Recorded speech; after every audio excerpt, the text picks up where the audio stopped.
This is PC747, bringing you the latest in tech and entertainment talk.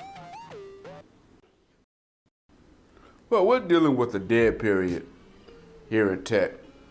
But with all that, there's still a couple things that are going on that we can talk about. So let's go ahead and get started. First thing I would like to talk about is the latest Android P beta that dropped. This is beta number 3, or also numbered developer preview number 4. This one is a more polished version of the beta software, and it's almost ready to be a daily driver. With that said, I still recommend those that are looking to flash this, to test it out, go ahead and do this either on a backup phone or be prepared to go back to your original software whenever you want to go about your day-to-day. But what is new? Well, for one, you will see that you now have the option to change the theme of your device. And what I mean by that is you can go to either a dark theme, a white theme, or allow Android to choose that automatically based on your wallpaper. If you're using a dark wallpaper, it's going to go to a dark theme. But if you're using a lighter wallpaper, it would choose the white theme. It is not quite a full Android theme. Not like that we've seen on Samsung, HTC, and other devices of the past. But it is good that Google is finally coming around. That is if they decide to stick with it. Because we've seen this before where Android played around with, allowed us to theme our phones. The first time we saw this was back in Marshmallow, I believe, where you could access the system UI tuner, pretty much a secret option. And you got to that by holding on to the settings wheel at the very top of your screen. Hold it until it starts spinning and you'll get a system UI tuner. And you have the ability at one time to change the theme in. But since Marshmallow, Google decided to remove that for whatever reason. So it'd be interesting to see when Android P officially drops, if they will actually stay with it this time. Expect Android P to drop officially in the fall when we get the new Pixel. But let's go ahead and talk about the iPhone and something that actually interests me if this ends up becoming a reality. And that is, back when we had the iPhone 5C and the 6th generation iPod Touch, Apple decided to allow customers to choose between a couple options of the iPod Touch or iPhone 5C as far as color choices. Rumor has it that we may see a similar option being done with this year's iPhone. Customers may be allowed to purchase the device in red, orange, blue, white, or gray. I hope that actually do happen because it would be nice to actually see more phone manufacturers allow people to accessorize and choose a different color phone. The last time we saw a manufacturer really dig into this was Motorola back with the Moto X. Unfortunately, because the Moto X did not sell compared to its competitors, we didn't see that make its way to other manufacturers. So it's going to be interesting to see if Apple actually release it where customers can actually buy whatever color they want, or if they just make this an option based on your carrier, where customers on at&t may have a certain color options, Verizon may have the other certain color options, and so on.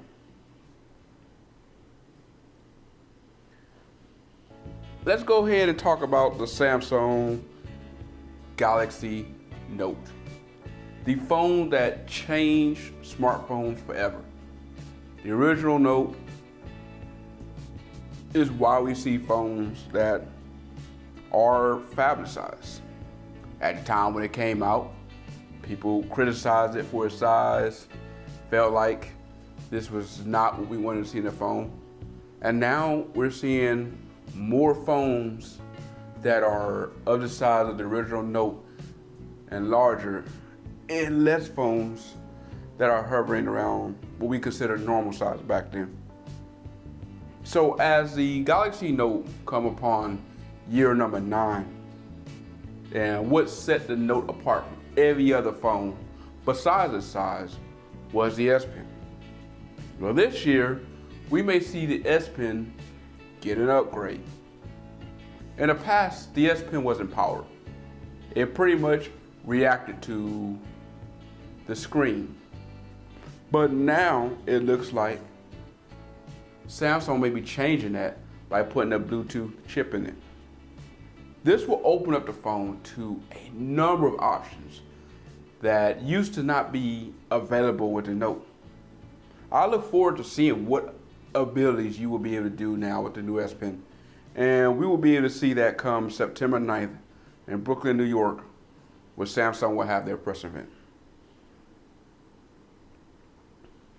For my last topic, I want to talk about Android fans who are out there looking for a tablet. And I bring this up because I was one who was actually looking to buy a tablet. I currently have a MacBook Pro, which is good for doing things like video editing and things like that. But I prefer my Chromebook majority of the time. It's just quicker.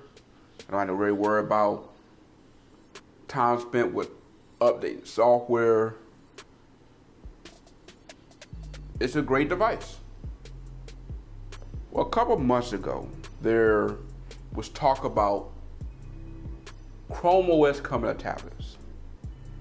And now we got a chance to see that with the Chrome Tab 10 and the HP Chromebook X2. Now, I actually went to try to buy the Acer Chrome Tab 10, and the only place I was able to find that you can purchase it was through CDW. Well, I had a little challenge getting the device, as we'll save that for another time, but let's just say it was more of a headache to get the device than it was worth. But thanks to Chrome Unboxed, I got an opportunity to actually see the device in person and see the complaints about it, such as the software and the jankiness of it, the hardware and so on. And looking at how it's priced compared to the current iPad mini, it's far from being able to be compared to that. Being able to be a device that's ready for customers to really want to spend that type of money for that. Now, the HP Chromebook X2 is a much better option. Better hardware, and the software is there. But the issue that we still have with Chrome OS is, well, Google need to do a better job with Chrome OS with Android apps.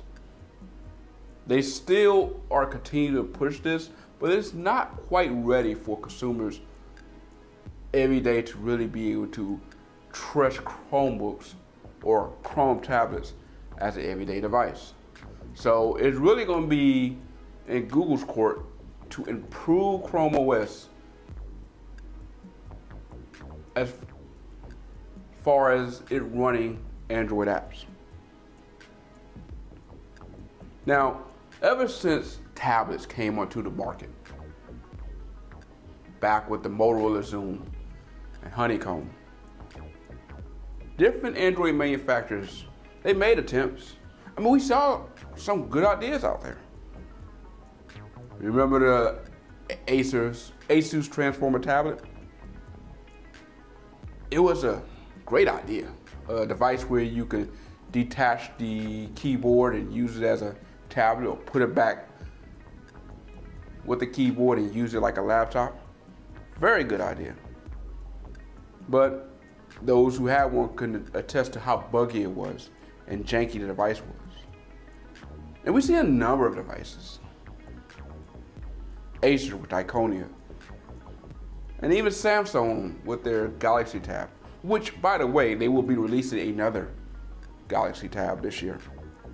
Still, despite all that, yeah, Android manufacturers could not seem to get tablets down. For whatever reason, they just can never figure it out. As far as the phones, yeah, Android's king of phones, but when it comes to tablets, that's where for some reason they couldn't get it down. And a lot of it lies in the court of Google. They just haven't really done a good job preparing the App Store to handle the larger displays and the tablets and so on. So that is something really Google needed to fix. And we're starting to see some of that again as more Chromebooks are becoming these hybrid devices, where it's Chromebooks/tablets. And it's still lying at the heart of Google to prepare this and fix it so that it works properly. And hopefully we start seeing that as Google continue to upgrade their software, especially with Android P. But if you're an Android fan and you're looking for a tablet now, then I have to point you to Apple and the iPad. That is going to be the only place you're going to get a pure tablet that works and works properly like it's designed to. When you look at the Chrome Tab 10, it is ambitious. It is a good push and start for these Chrome tablets, but priced at the same price as an iPod or an iPad mini, it's not a viable choice for customers. And it's why I would tell most customers, yes, get an iPad. Because you can buy an iPad mini, load up your favorite Google apps, Chrome browser, Google Play Music and TV, Google Play Movies, Google Play Books. There's a number of Google apps that you can install and make it feel like an Android tablet. Now, we know it's still going to be an iPad, but that's the closest you're going to get. Now, don't get me wrong. I do have an issue with the fact that you cannot add external memory to an iPad. But given the options we have now, you don't really have much of a choice. Now, there may be a light at the end of the tunnel. As I read over at XDA, that we may see more Chrome tablets this fall from several other companies. And it's going to be interesting to see if we can find that device that's priced right for the customers and can still handle their day-to-day. Because despite the jankiness that is being shown with the Chrome Tab 10, that device actually just aesthetically is what I and probably a lot of people that's in the market for a tablet is wanting. So if they can get that fixed and get the hardware behind it, price it just right, add the little pen that they have, I think you'll find a couple customers willing to give it a try. I know for me, I was willing to until I saw the bugs and issues. And for right now, I'm just going to have to wait and see what these future tablets have to offer. This is PC747. Thank you again for watching. Leave your comments below. Please Please like this video and subscribe to my channel.